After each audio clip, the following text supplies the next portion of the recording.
نحمده ونصلي على رسوله الكريم اما بعد فاعوذ بالله من الشيطان الرجيم بسم الله الرحمن الرحيم رب اشرح لي صدري ويسر لي امري واحلل عقدة من لساني يفقهوا قولي ربنا زدنا علما. باب نمبر 19 فی من سن سنتا حسنتا او سیئتا، بھلائی یا برائی کے طریقے ایجاد کرنے کا بیان. قال اللہ تعالی والذین یقولون ربنا هب لنا من ازواجنا وذریاتنا قرة اعین وجعلنا للمتقین اماما. وقال تعالی وجعلناهم ائمة یہدون بامرنا. اللہ تعالیٰ کا ارشاد ہے، اور وہ جو اللہ تعالیٰ سے دعا مانگتے ہیں کہ اے ہمارے رب، ہم کو ہماری بیویوں کی طرف سے اور اولاد کی طرف سے آنکھ کی ٹھنڈک عطا فرما اور ہمیں پرہیزگاروں کا امام بنا. اور اللہ تعالیٰ فرماتے ہیں، اور ہم نے ان کو پیشوا بنایا کہ وہ ہمارے حکم سے ہدایت کرتے تھے. اس سلسلے کی پہلی حدیث ہے وعن ابی عمرو وجریر بن عبد اللہ رضی اللہ عنہ قال كنا في صدر النهار عند رسول الله صلى الله عليه وسلم فجاءه قوم عراة مجتاب النمار أو العباء متقلد السيوف عامتهم بل كلهم من مضر، فتمعر وجه رسول الله صلى الله عليه وسلم لما رأى بهم من الفاقة، فدخل ثم خرج فأمر بلالا فأذن وأقام ثم صلى ثم خطب فقال يا أيها الناس اتقوا ربكم الذي خلقكم من نفس واحدة إلى آخر الآية إن الله كان عليكم رقيبا. والآية الأخرى التي في آخر الحشر يا أيها الذين آمنوا اتقوا الله ولتنظر نفس ما قدمت لغد تصدق رجل من ديناره من درهمه من ثوبه من صاع بره من صاع تمره حتى قال ولو بشق تمرة، فجاء رجل من الأنصار بسرة كادت كفه تعجز عنها بل قد عجزت، ثم تتابع الناس حتى رأيت كومين من طعام وثياب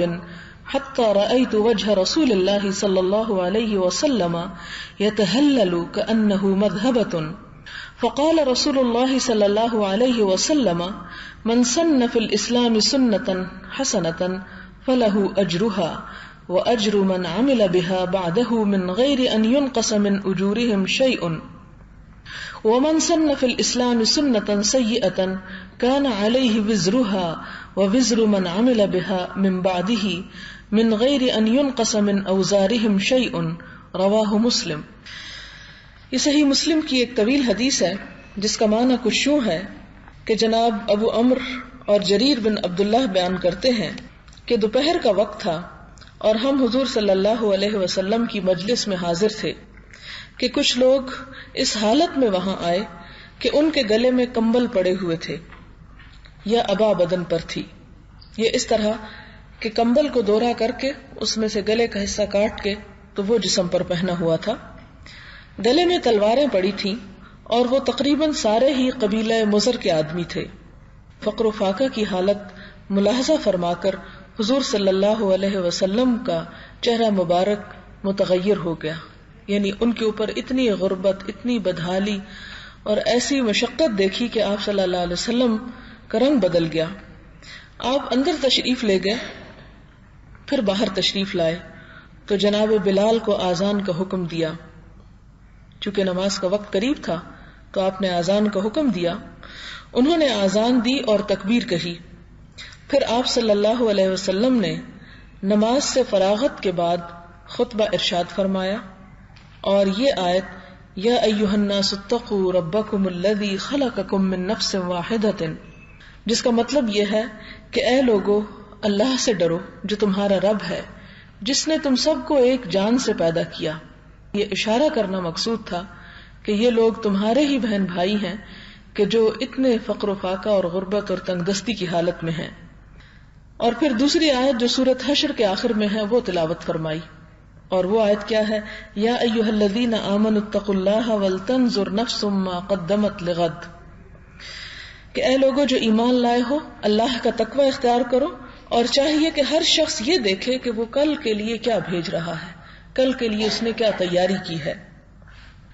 پھر اس کے بعد یعنی یہ آیات تلاوت کرنے کے بعد آپ صلی اللہ علیہ وسلم نے فرمایا ہر شخص کو دینار اور درہم سے، کپڑے وغیرہ سے، گندم اور کھجور کے ایک ایک صاع سے صدقہ دینا چاہیے، اور یہ تک فرمایا کہ کھجور کا ایک ٹکڑا ہی کیوں نہ ہو وہ بھی صدقہ کرو۔ یعنی آپ نے فرمایا یعنی یہ کوئی فرض صدقہ نہیں تھا بلکہ ایک ہنگامی ضرورت تھی، ایک ایمرجنسی کی کیفیت تھی کہ کچھ لوگ پردیسی تھے، باہر کے قبیلے سے آئے تھے، ان کی غربت اور افلاس کو دیکھ کر آپ نے فرمایا کہ کم از کم اتنا تو ضرور کرو۔ ایک صاع جو ہے وہ ایک پیمانہ ہے جس کے اندر تقریباً 2.5 سیر یا کچھ اس کے لگ بھگ، چونکہ پیمانے ہر ملک کے مختلف ہوتے ہیں، جیسے ہمارے ہاں پہلے سیر رائج تھا، پھر اس کے بعد کلو رائج ہے، اسی طرح مختلف ادوار میں اور مختلف علاقوں میں، اور ایون یہ کہ مدینہ کا صاع مختلف تھا نجد اور حجاز کے صاع سے، تو یہاں پر بھی یہ کہ ہم اس کو ایگزیکٹ یہ نہیں کہہ سکتے کہ اتنے کلو اور اتنے سیر اور اتنا پیمانہ، بہرحال ایک اچھی خاصی اماؤنٹ تھی جو آپ نے فرمایا کہ کم از کم ہر کوئی اتنا صدقہ ضرور کرے۔ اس سے ہمیں یہ پتہ چلتا ہے کہ فرض کے علاوہ بھی حاکم وقت کسی ایمرجنسی یا ہنگامی حالت میں دوسرے لوگوں کے اوپر کوئی نہ کوئی ایسی ڈیوٹی عائد کر سکتا ہے، یہاں تک کہ فرمایا خواہ کھجور کا ایک ٹکڑا ہی کیوں نہ ہو،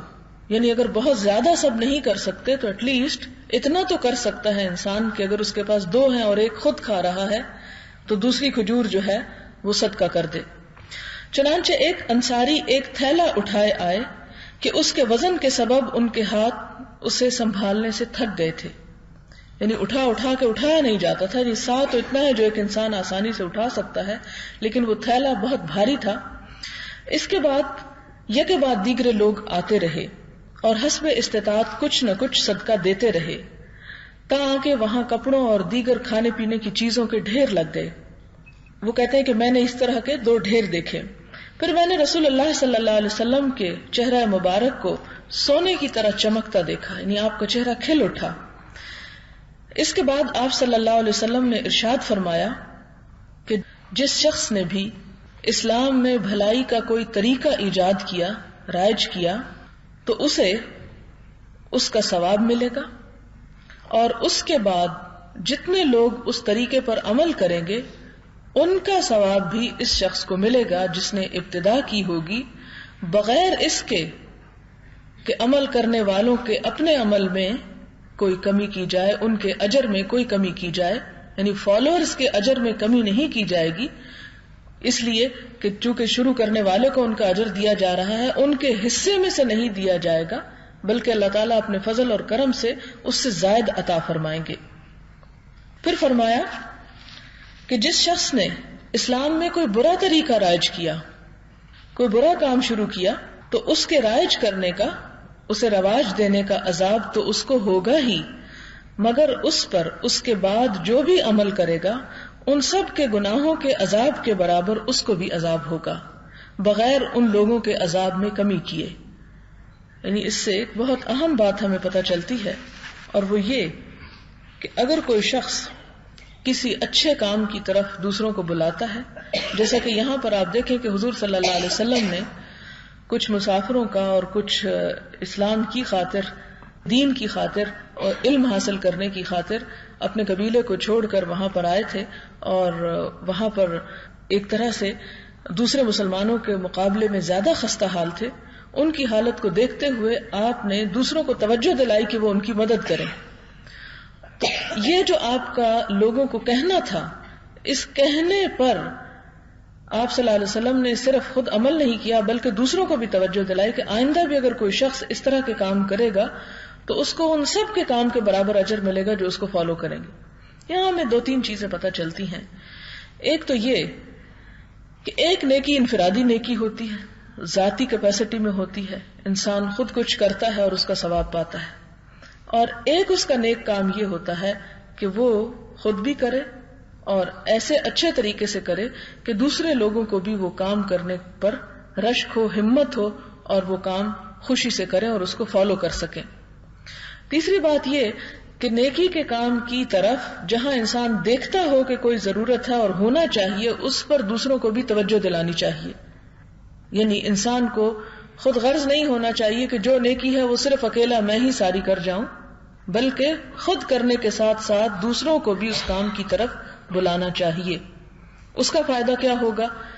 کہ دوسرے جتنے بھی لوگ اس کے کہنے پر اس رستے پر چلیں گے اور وہ نیکی کا کام کریں گے، ان سب کے کرنے کے اجر کے برابر بھی اس کو بھی اجر مل جائے گا. اب دیکھیں کہ ایک اجر کتنے گنا بڑھ گیا جتنے بھی اس نے اور لوگوں کو اس کی طرف بلایا. اس کے بارے میں حضور صلی اللہ علیہ وسلم نے ایک اور جگہ پر فرمایا، الدال علی الخیر کفاعلہ، کہ نیکی کے رستے کی طرف دلالت کرنے والا، اس کی طرف بلانے والا اسی طرح ہے جس طرح کے اس کے کرنے والا. مثلا ایک شخص خود نماز پڑھ رہا ہے، لیکن اگر وہ دوسرے کو دیکھتا ہے، اس کو بلا لیتا ہے، تو اس کو کتنا اجر ملا؟ ایک اپنے نماز پڑھنے کا اور ایک دوسرے کے نماز پڑھنے کا بھی. اب جو دوسرا پہلے کے بلانے پہ نماز پڑھ رہا ہے، اس کے اجر میں سے کمی نہیں ہوگی، بلکہ اس کا ایک حصہ اس کو بھی مل جائے گا، اور وہ اللہ تعالیٰ کی طرف سے ایک زائد انعام ہوگا. قرآن پاک کی ایک اور آیت سے ہمیں یہ بات بھی پتہ چلتی ہے کہ وہ لوگ جو کسی نیکی کی طرف جہاں ضرورت ہو وہاں بلاتے نہیں، اس کی طرف توجہ نہیں دلاتے، تو ان کے لیے جہاں کرنے والوں کے لیے ثواب، وہاں نہ کرنے والوں کے لیے گناہ بھی ہے بعض اوقات. جیسا کہ مختصر سی صورت میں، ارأیت الذی یکذب بالدین، کیا تم نے دیکھا نہیں اس شخص کو جو روز جزا کو جھٹلاتا ہے؟ فذلک الذی یدعو الیتیم، یہ وہ شخص ہے جو یتیم کو دھکے دیتا ہے. ولا یحض علی طعام المسکین، اور دوسروں کو مسکین کے کھانا کھلانے کی طرف توجہ نہیں دلاتا. یعنی نہ صرف یہ کہ کرنے کا ثواب، بلکہ نہ کرنے پر جرم بھی عائد ہوتا ہے. اب یہاں پر حضور صلی اللہ علیہ وسلم نے کیا کیا تھا کہ ان مساکین کے کھانا کھلانے کی طرف دوسرے لوگوں کو توجہ دلائی، اور دوسرے لوگ جن کو توجہ دلائی گئی انہوں نے آگے بڑھ کر وہ نیکی کی، اور اس سے فائدہ کس کا ہوا؟ دونوں کا ہوا. ایک کو کھانے کے لیے مل گیا اور دوسرے کو اس نیکی کے کرنے کی وجہ سے اجر مل گیا، ورنہ تو وہ اس اجر سے محروم رہتے. اب آپ دیکھیں کہ جب انسان صدقہ خیرات کرتا ہے تو جیسا کہ حضور صلی اللہ علیہ وسلم نے قسم کھا کے یہ بات فرمائی کہ انسان کے صدقہ کرنے سے اس کا مال کم نہیں ہوتا. یہ انسان کی طرف تھوڑی دلی ہوتی ہے، وہ سمجھتا مجھ سے جا رہا ہے، حالانکہ جاتا نہیں. اللہ تعالیٰ اس کمی کو کہیں اور سے پورا کر دیتا ہے. بعض اوقات وہ مال انسان کا کسی ایک رستے سے نکلنے والا ہوتا ہے، کسی مصیبت آفت کے ذریعے کھو سکتا ہے، ٹوٹ سکتا ہے، گم سکتا ہے، لیکن انسان اس مصیبت سے بچ جاتا ہے اور اس کے آنے سے پہلے ہی اللہ کی راہ میں دے کر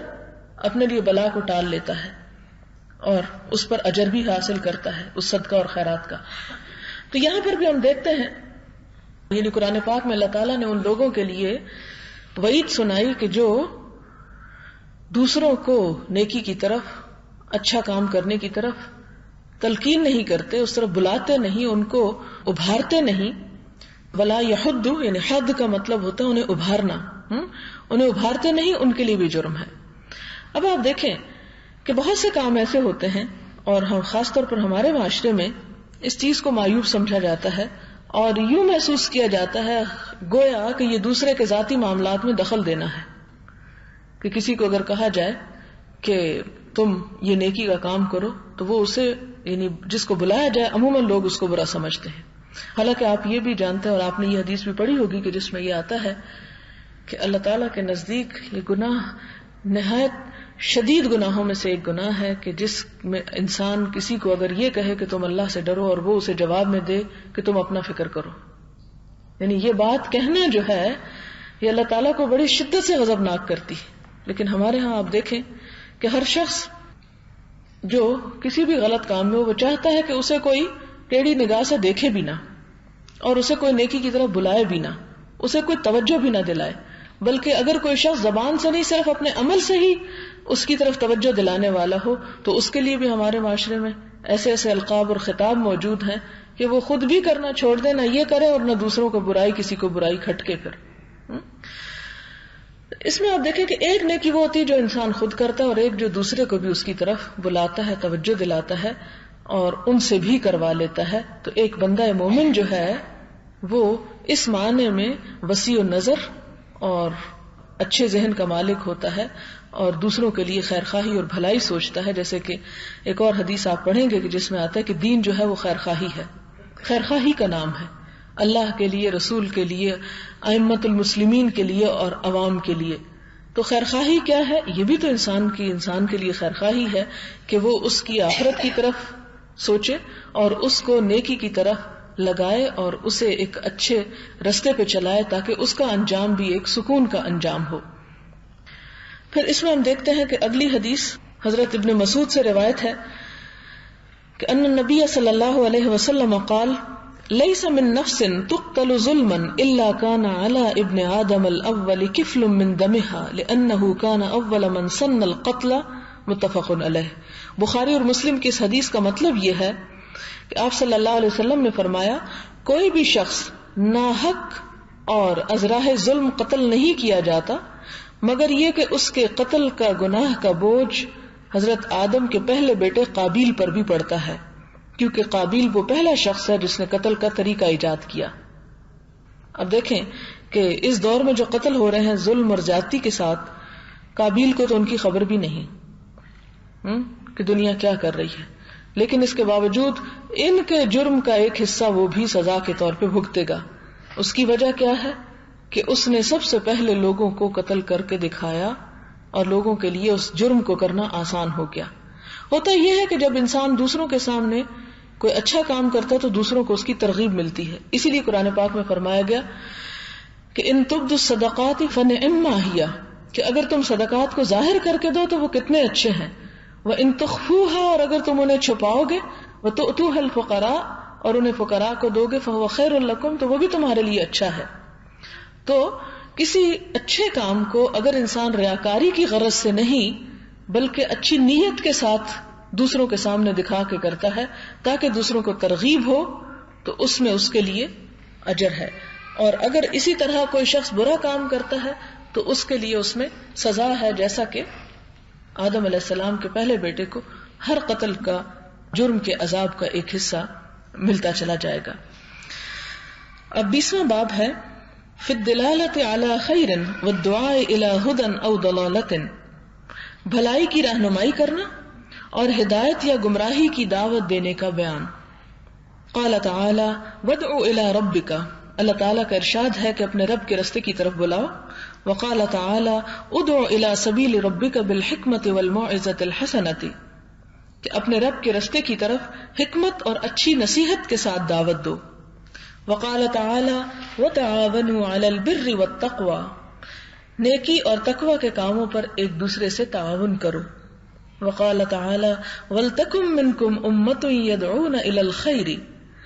کہ تم میں سے ایک امت، ایک جماعت، ایک گروہ تو ایسا ہونا چاہیے جو لوگوں کو نیکی کے رستے کی طرف بلاتا ہو. اس میں پہلی حدیث ہے حضرت ابی مسعود عقبہ بن عمرو الانصاری البدری سے رضی اللہ عنہ قال قال رسول اللہ صلی اللہ علیہ وسلم من دل علی خیر فلہ مثل اجر فاعلہ، کہ جس نے کسی بھلائی اور نیکی کی طرف رہنمائی کی اس کو بھی اس پر عمل کرنے والے کے برابر ثواب ملے گا.